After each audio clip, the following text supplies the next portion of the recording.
Hey guys, welcome back to the channel. So today, a follow-up from my Season 5 PvP Best in Slot video that I did for Rogues is a pre-arena PvP Best in Slot for Rogues. This is a set that I pretty much just come up myself. It's for basically when arena first drops. This is kind of what you can be getting in the meantime. It's important to note when TBC first came out, Arena didn't come out for 2 weeks. And when TBC Classic came out, it also came out 2 weeks later. In Wrath of the Lich King, the Arena came out 4 weeks after launch.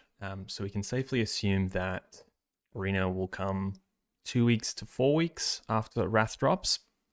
So this is something that you can be farming while you wait. And so when day one of Arena does drop, you can go in there and pump. You're not going to get smashed. And it's just something that you can be working towards and being efficient with your time and your points on.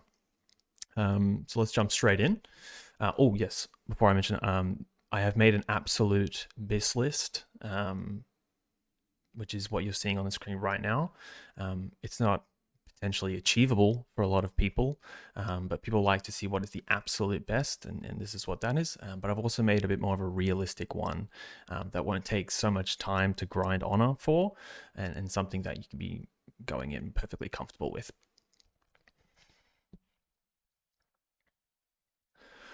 So as I was saying, this is the absolute PvP pre-arena best in slot. We have the NG goggles standard. They're really just statted amazingly for quite early on in the phase.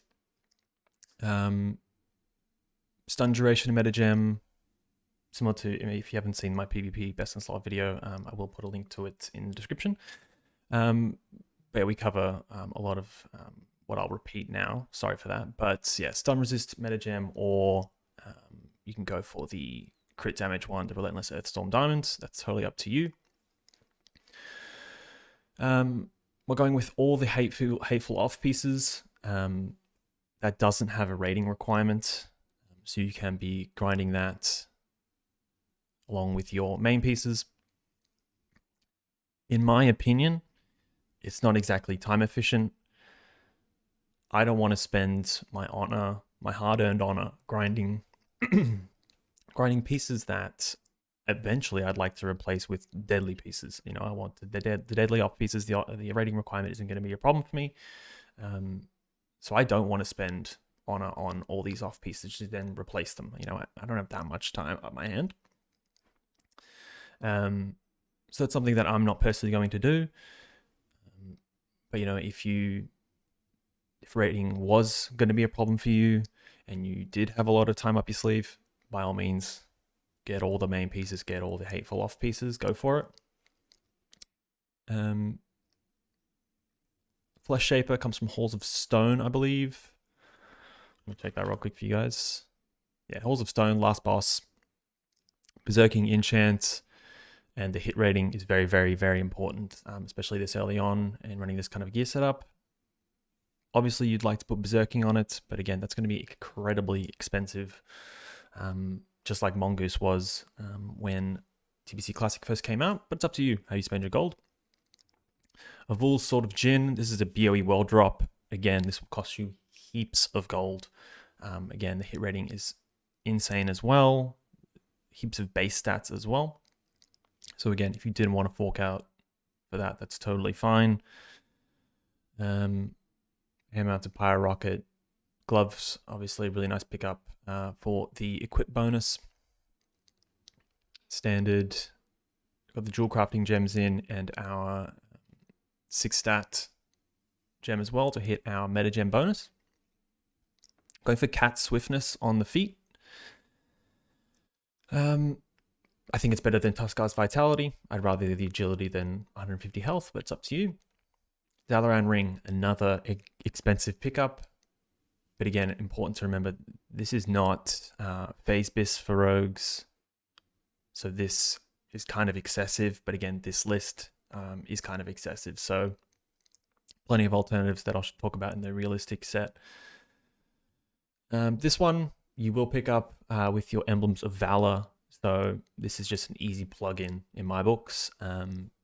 rings are kind of comparable. You know, you could go for the Hateful ring if you wanted to, but again, we're picking this up for raiding anyway, so why not just chuck it in as well.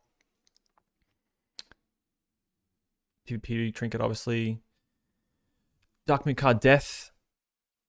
I think if there was two things that I spent gold on in this set, it would be the trinket and the throwing weapon. The throwing weapon is insanely good, great hit rating, and then the trinket will last you a really long time, I think. Only thing you would replace it with would be Bandit's Insignia, and if you're a human, you would not replace it at all. So I just think it's worth the gold. It's something that I'll spend my gold on.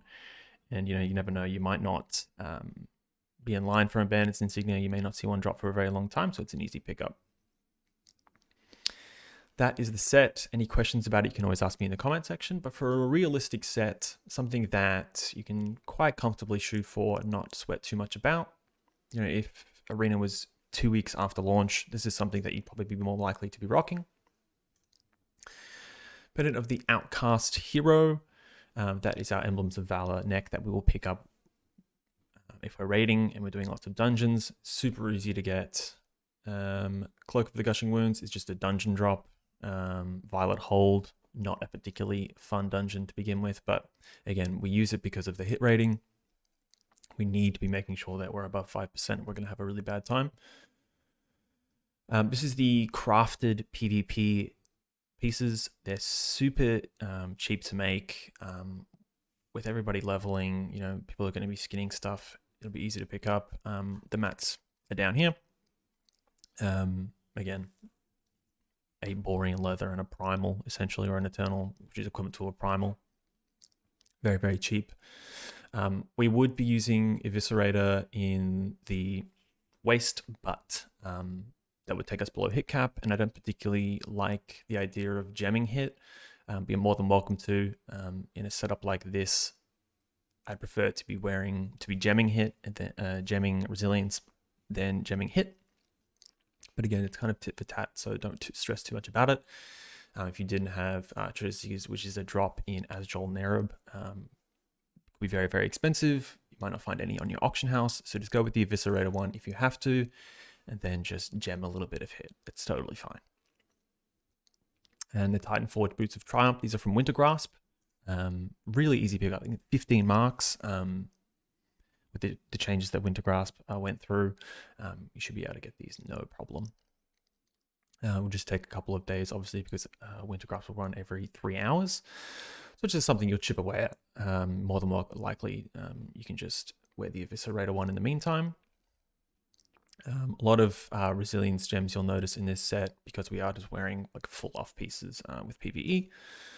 Mobius Band, where the hell does this come from? Yeah, Culling of Stratholme, again, just the hit rating is all we're really after here. And Ring of Invincibility, like I said, Emblems of Valor, really easy pickup.